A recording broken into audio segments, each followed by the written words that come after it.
Hi guys, Matty B here. Thanks for tuning in. Welcome to another video. As you'll know if you've followed my channel, mental health is one of my big passions, with 1 in 4 people every single year suffering from a mental health problem. It's really important that we talk about these issues. Whilst there's no cure for any of these issues like depression or anxiety, they can be treated and they can be managed. So in this video, I want to talk through with you and show you guys how I manage my mental health so I can stay in the best state of mind I can, and to hopefully give you guys some ideas on how you can manage your mental health, give you some inspiration so you can be the happiest and most productive that you can be. If we start by having a look at the first activity that I do to manage my mental health, and this is the one that also has the biggest impact after I do it, and this is being out in nature. It's a scientific fact that being in nature and being near water is really good for your mental health. The opposite of feeling anxious is it's not actually feeling relaxed, it's feeling grounded, and that's exactly what being in this environment does for me, and I'm sure it does for all of you watching as well. So I'd encourage you to get into nature more often if you don't already, especially going near flowing water like a waterfall or a stream or a brook like here in the nature reserve I go to. Really has a calming influence when you listen to the water flowing coming down off the waterfall. Being a nature reserve, there's going to be wild animals there, especially birds and ducks. I like to put seeds out and then just sit there or stand there and watch the birds feeding.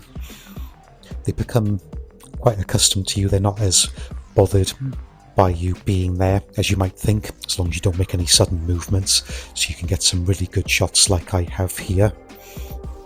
And on the side of the stream there's some ducks there as well. They'll come up onto dry land to feed. The second activity I do then, which is kind of linked to the first one, is going for walks. I'll do this either with other people through a social app called Meetup, or by myself, walk through my local park. I'll make sure I do this, especially on days where I might be working from home, for example, and I wouldn't get out otherwise. And where I'm based here in South Wales, we're spoiled for choice really, where we can go for walks.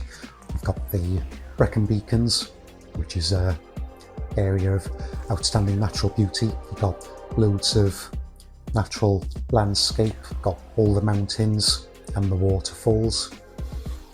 Near where I live, you've got a couple of golf courses I can walk around, and if I'm lucky I can pick up some golf balls that other people have lost. The third activity I do then is some gardening, which my dad introduced me to a year or two ago. So let's take a look at that one now. So this could be anything like mowing the lawn or doing some weeding in the flower bed. Here I'm planting a gladiolus bulb. When that grows to full height, that'll look like a foxglove. And like all the flowers I'm planting, main reason is to attract the pollinators into my garden. If I give you a tour of the garden then, starting on the right hand side, doesn't get much sun here, so this is where all the plants that can tolerate the shade go. Down the bottom of the garden then, and partial sun here. It's a climbing rose there, it's grown quite tall, I think he likes it there. And on the edge of the bed then, hydrangea just starting to come into flower.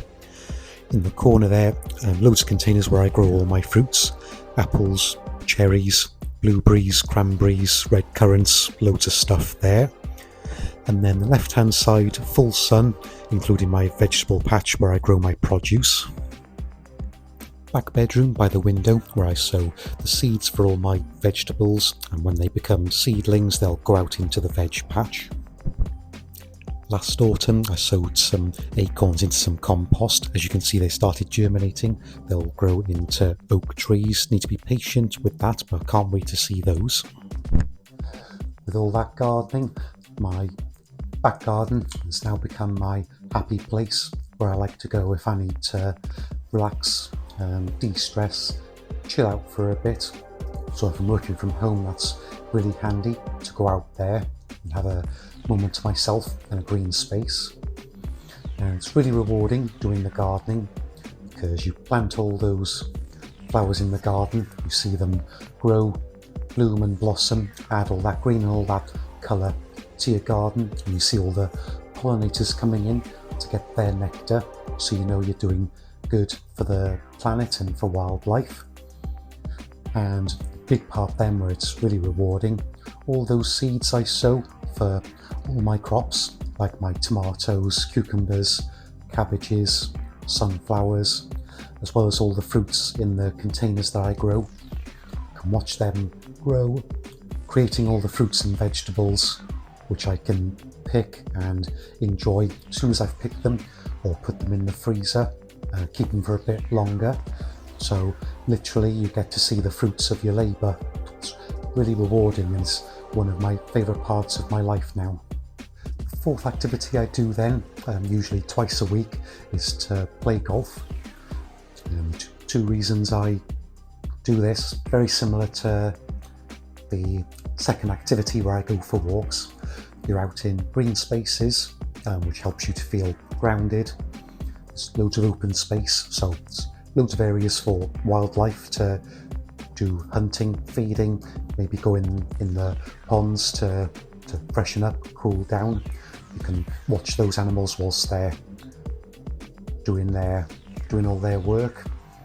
And the second one then, the social element, because you're out there with 2 or 3 other players, and 10% of the time when you're out on the course you're playing golf.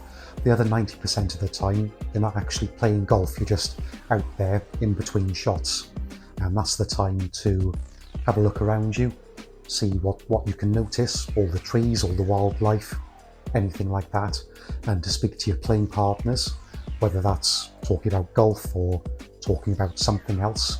Having that social element so you feel less lonely, you feel more connected, and you feel part of something bigger because you're talking to other people at the golf club that you're a member of. Another thing I do then, something called hypnotherapy, all to do with mind over matter, because your brain can't tell the difference between reality and something that's imagined vividly in your mind.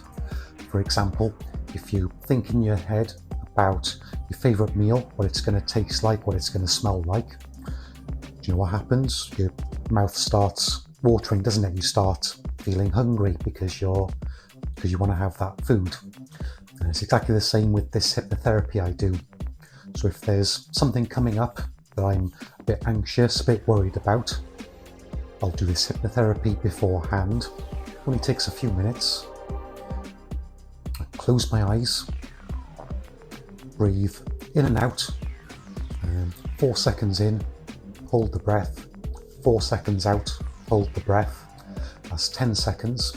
Do that 6 times, that's 6 breaths per minute, which is the ideal breathing rate to remain calm and relaxed. Do that until you get into a rhythm, and then you imagine the perfect day doing whatever it is you want to do. So, for example, before I go out and play golf, I'll do the hypnotherapy, do the breathing, and I'll think to myself, I want you to imagine a perfect day out on the golf course, what that would look like for you. How would you look? What would your posture be like? Your body language, your facial expression. How would you sound? What tone of voice do you use? What words do you use? How are you talking to your playing partners? How do you talk to yourself? How are you reacting to different shots, different outcomes, different scores? What are you doing in between your shots? What are you thinking about? What are you talking to your partners about? What do you notice around you?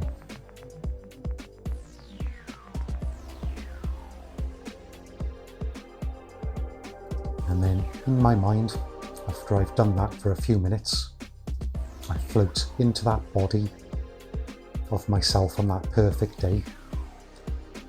Look through those eyes, hear through those ears, and feel what it feels like to be that version of myself on that perfect day out on the golf course.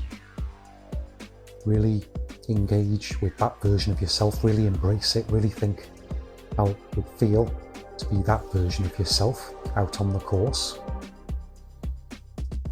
So it takes about 3-4 minutes.